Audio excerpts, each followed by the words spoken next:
ఆదాయం సమకూరుతుంది. ఇవాళ చిప్ప చేతికి ఇవ్వడం మనము దివాలా తీయడం అనేటువంటిది శుద్ధ తప్పు.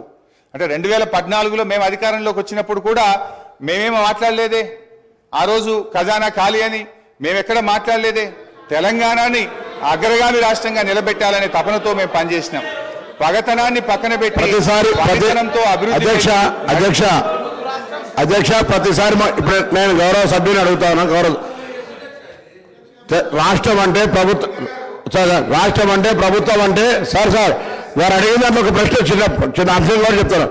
రాష్ట్రం అంటే ప్రభుత్వం అంటే డబ్బులు అలమార్లో ఉంటాయి అంటలేను, కానీ జీతాలు 1వ తారీఖు ఇయ్యలేనటువంటి ఆర్థిక పరిస్థితిని రాష్ట్రంలో ఆర్థిక పరిస్థితి గురించి చెప్తే ఎందుకు ఆర్భాడతారో తెలియదు. ఆర్భాటానికి అట్టహాసానికి ఏం ఇబ్బంది లేదు, కానీ వాస్తవంగా ఉన్నటువంటి లెక్కలు తీసుకుంటే మనం ఇవాళ మేము ప్రగతి భవన్ చూపెడతా ఉన్నారు, లేకపోతే డాక్టర్ అంబేద్కర్ భవన్ చూపెడతా ఉన్నారు. పేదల కంటే డబల్ బెడ్రూమ్ బిల్లు గురించి మాట్లాడతలేదు అధ్యక్ష. ఈ రోజు మా దగ్గర హుస్నాబాద్ సంబంధించి పోతే మున్సిపాలిటీకి సంబంధించినటువంటి అధికారులు ఈ ఇంట్లో ఉంటే సరిపోతామని బోర్డు పెట్టారు, అయినా కూడా ఆ ఇంట్లో నివసించి ఇచ్చుకొని ఇటువంటి కూడా డబుల్ బెడ్రూమ్ ఇవ్వలేదు అధ్యక్ష. ఇది వాళ్ళ ప్రభుత్వం యొక్క. అంతేకాదు ఇవాళ దాని లెక్క చెప్తా ఉన్నారు. ఇవాళ 1,25,000 బలహీన వర్గాల శాఖకు సంబంధించిన మంత్రిని ఇవాళ అధికారికంగా లెక్కతో చెప్తా ఉన్నారు. 1,25,000 గురుకులంలో ఉన్నటువంటి చదువులకు ఇస్తా ఉన్నారు.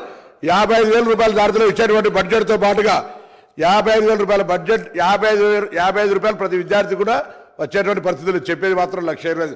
ఆర్భాటం పేరు ఎన్ని రోజులు నడుపుతారు అధ్యక్ష? ప్రచారానికి సంబంధించిన దాని మీద నడుపుకుంటూ అవుతుంటే గ్లోబల్ ప్రచారం చేసి మేము బాగున్నాం, బంగారు తెలంగాణ బాగున్నాం అంటే అందరూ బాగున్నాడు చెప్తాను. నేను నాకు సంబంధించిన అంశం చెప్తా, మీరెందుకు సార్ ఆయన చెప్తారా? నేను పార్టీ మినిస్టర్ గారు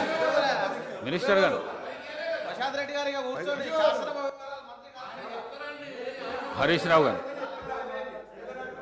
స్పీకర్ గారు ఒకటే రిక్వెస్ట్, దయచేసి మాట్లాడితే ఆర్థిక మంత్రి గారిని మాట్లాడమనండి. మీరే ఇందాక సభ ప్రారంభమయ్యేటప్పుడు డిస్టర్బ్ చేయొద్దని చెప్పిండ్రు. ఏది పడితే అది అట్లా మాట్లాడితే మరి మళ్ళీ దానికి నేను సమాధానం చెప్పాలి. I will deviate from my subject.